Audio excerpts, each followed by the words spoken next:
39 lakh voters, मतलब हिमाचल का जो पॉपुलेशन है वो ऐड कर दिया लोकसभा 2024 एंड विधानसभा 2024 के बीच। ये जो 39 लाख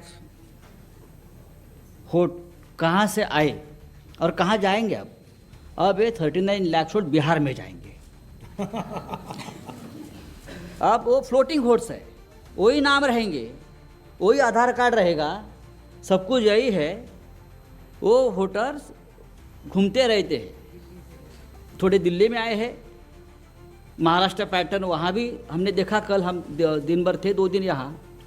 अब ये 39 लाख वोट जाएंगे बिहार में, फिर बिहार से जाएंगे यूपी में।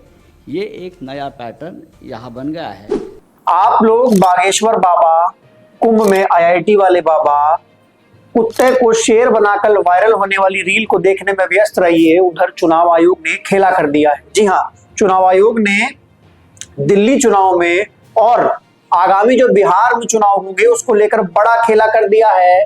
सुनने में आया है कि 39 लाख नए फर्जी वोटर जोड़ दिए गए हैं बिहार में, और इधर दिल्ली में भी कुछ काउंटिंग से पहले ऐसा कर दिया है जिससे दिल्ली से लेकर पटना तक की सियासत इस समय गर्मा गई है। जी हाँ, बड़ा बवाल हो गया है। नमस्कार, मेरा नाम है गौरव पाल, आप देख रहे हैं भारत लुक। बवाल की शुरुआत राहुल गांधी ने की। राहुल गांधी ने आज एक प्रेस कॉन्फ्रेंस की और प्रेस कॉन्फ्रेंस में चुनाव आयोग पर कई गंभीर आरोप लगा दिए। राहुल गांधी ने कहा कि चुनाव आयोग ने महाराष्ट्र में 5 साल के भीतर 32 लाख वोटरों को ऐड किया चुनावी लिस्ट में, वोटर लिस्ट में, जबकि वहीं अगले 5 महीने में 39 लाख वोटर को ऐड कर दिया।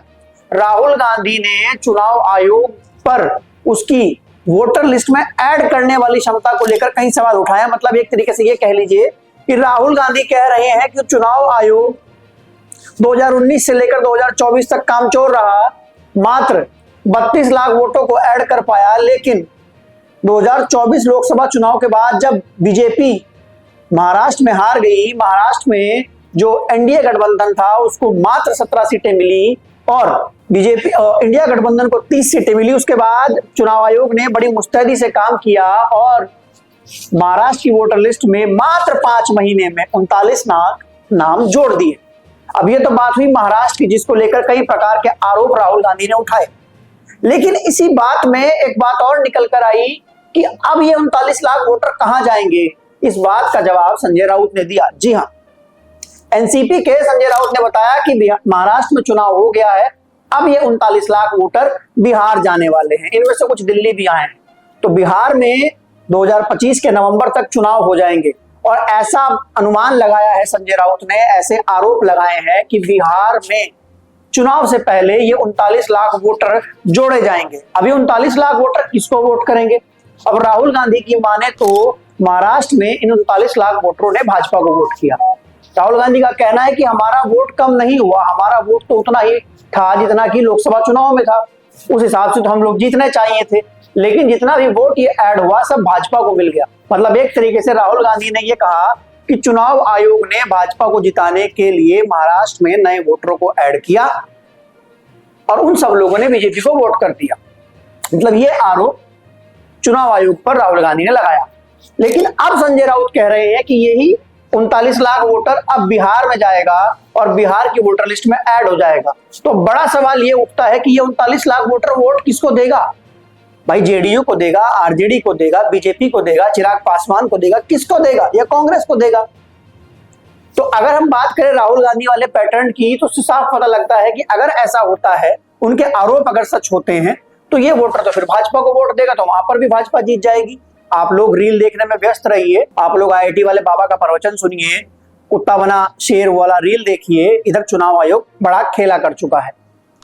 अरविंद केजरीवाल ने भी दिल्ली चुनाव की काउंटिंग से पहले कई गंभीर आरोप जो हैं वो चुनाव आयोग पर लगाए हैं। वैसे तो अरविंद केजरीवाल के घर के बाहर आज हाई वोल्टेज ड्रामा चल रहा था। अरविंद केजरीवाल ने जो आरोप भाजपा पर लगाए कि भाजपा उनके विधायकों को खरीदने के लिए 15-15 करोड़ दे रही है, उन विधायकों को खरीदने के लिए जो अब तक चुनाव भी नहीं जीते हैं, भाजपा उनको खरीदने के लिए 15-15 करोड़ का ऑफर दे चुकी है। ऐसे में जब ये मामला एलजी के पास पहुंचा तो एलजी ने भी एंटी करप्शन ब्यूरो की टीम अरविंद केजरीवाल लेकर पूछताछ के लिए भेज दी। अब अरविंद केजरीवाल ने एंटी करप्शन की टीम से तो मुलाकात नहीं की, लेकिन चुनाव आयोग पर कई गंभीर आरोप लगा दिए कि चुनाव आयोग ने फॉर्म 17C अपलोड नहीं किया है, चुनाव आयोग कुछ गड़बड़ करने वाला है। जी, अरविंद केजरीवाल ने यह बात कही है कि चुनाव आयोग कुछ धांधली करने वाला है, धांधली के आरोप लगा दिए हैं, आशंका जता दी है। उन्होंने कहा है कि चुनाव आयोग ने अब तक फॉर्म 17C अपलोड नहीं किया है। चुनाव की प्रक्रिया में फॉर्म 17C के बहुत ज्यादा मायने होते हैं, लेकिन जिस प्रकार से चौतरफा विपक्ष चुनाव आयोग को घेर रहा है, तो ऐसे में जवाब चुनाव आयोग को देना चाहिए, चुनाव आयोग जवाब देगा। लेकिन चुनाव आयोग तो सभी राजनीतिक दलों के लिए एक समान है, क्या भाजपा के लिए, क्या कांग्रेस के लिए, क्या अरविंद केजरीवाल की आपके लिए। लेकिन जब चुनाव आयोग पर आरोप लगते हैं तो चुनाव आयोग का दर्द न जाने क्यों भाजपा से नहीं देखा जाता। सवाल उठते हैं चुनाव आयोग पर, लेकिन उन सवालों को बीजेपी अपने ऊपर ले लेती है, न जाने क्यों। ऐसा क्या रिश्ता है भाजपा का चुनाव आयोग के साथ कि वह चुनाव आयोग को किसी भी समस्या में देखना नहीं चाहती। चुनाव आयोग किसी सवाल का जवाब देने ही वाला होता है कि उससे पहले भाजपा के धुरंधर नेता मैदान में कूद जाते हैं और चुनाव आयोग का पूरा बचाव करते हैं, जैसे कि चुनाव आयोग के गार्जियन बीजेपी हो या फिर बीजेपी का गार्जियन चुनाव आयोग हो। अब यह रिश्ता हमारी समझ में नहीं आता है कि बीजेपी और चुनाव आयोग में ऐसा क्या रिश्ता है जो चुनाव आयोग को बचाने के लिए बार बार भाजपा पहुंच जाती है। आपकी समझ में आता है तो आप लोग कमेंट सेक्शन में बता सकते हैं। लेकिन मुद्दा वो है कि ये जो महाराष्ट्र का 39 लाख वोटर है, ये अब बिहार पहुंचेगा और बिहार के बाद यूपी पहुंचेगा, तो वहां पर किसको वोट देगा, किसको जिताएगा।